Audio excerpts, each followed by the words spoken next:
In the late 1700s, Poland, once a powerful Eastern European nation, began to slowly fall apart. The nation was no longer able to defend itself from its more powerful neighbors, and as a result, was powerless to stop their advances onto their land. This was due to a multitude of factors, both internal and external, as well as political and social. While Poland may have been able to control some of these, it was also at the complete mercy of others, culminating in the partition of their land and their complete loss of sovereignty in the late 18th century. Poland had powerful neighbors, but historically they had kept each other's aggression in check. The large armies of the Ottoman Empire and Sweden had contested the forces of Russia, Prussia, and Austria. However, this equilibrium of power in Eastern Europe soon began to crumble.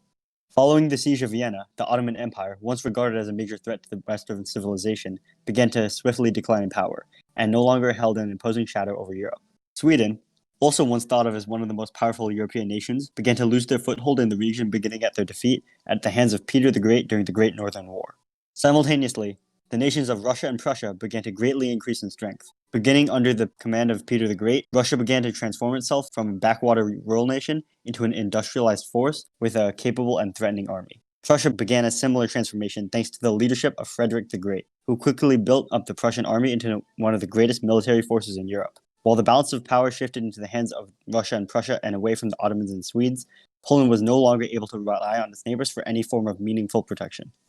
Poland's struggles were just as internal as external, however. Geographically, Poland held some of the worst land in Europe, with them being sandwiched between five major powers in Russia, Prussia, Austria, Sweden, and the Ottoman Empire. The boundaries of Poland had no natural borders such as rivers or mountains, which their army could use to easily defend the nation.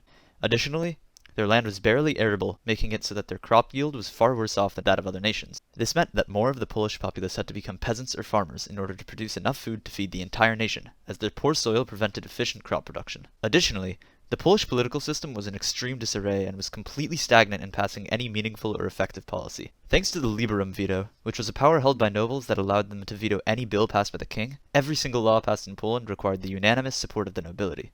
This practically guaranteed that the government would always be ineffectual and sluggish, as a single member from the hundreds of nobles would be able to shut down any discussion of the law.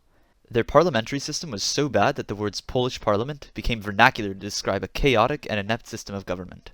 Poland was also hindered by their political relations, as they lacked any true allies. Their closest ties were to France, but due to the French Revolution, which lasted from 1789 to 1799, France was in a state of disarray and chaos and could not support Poland in any capacity during this time. Poland had one more force working against them, their own people. Poland was heavily divided, both religiously and ethnically. The Roman Catholic Polish nobility looked down on dissenters, Russian Orthodox peasants, which was exacerbated by the fact that the Russians made up the majority of the peasantry, while the Polish made up the majority of the nobility. The ethnic discrimination faced by the Russians, in combination with the constant oppression of their religion, made them turn to other leaders, in particular Catherine the Great of Russia, for salvation from their poverty. These peasants were not loyal to the Polish government and as a result were willing to accept any ruler which offered them better conditions. The Treaty of the Three Black Eagles, which was a treaty between Prussia, Russia, and Austria, was signed in 1732. It ensured that Poland would never enact reforms and catch up to its neighbors. In 1733, the Bourbons fought a war against the Three Black Eagles over the next Polish king. This became known as the War of the Polish Succession. France and Spain gained territory, but the Black Eagles were still able to choose the next king, reaffirming their influence in the already decentralized Polish political situation. After the Seven Years' War, France and Austria were greatly weakened. This allowed Russia to get Stanislas Poniatowski, Catherine the Great's former lover, elected a king of Poland in 1764. Poniatowski attempted to enact reforms, but was met with resistance, sparking the Bar Uprising and plunging Poland into a civil war.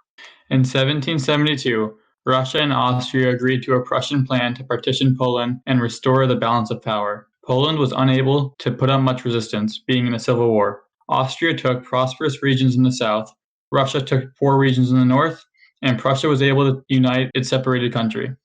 After this first partition, Poland attempted to stabilize their nation by reforming their government.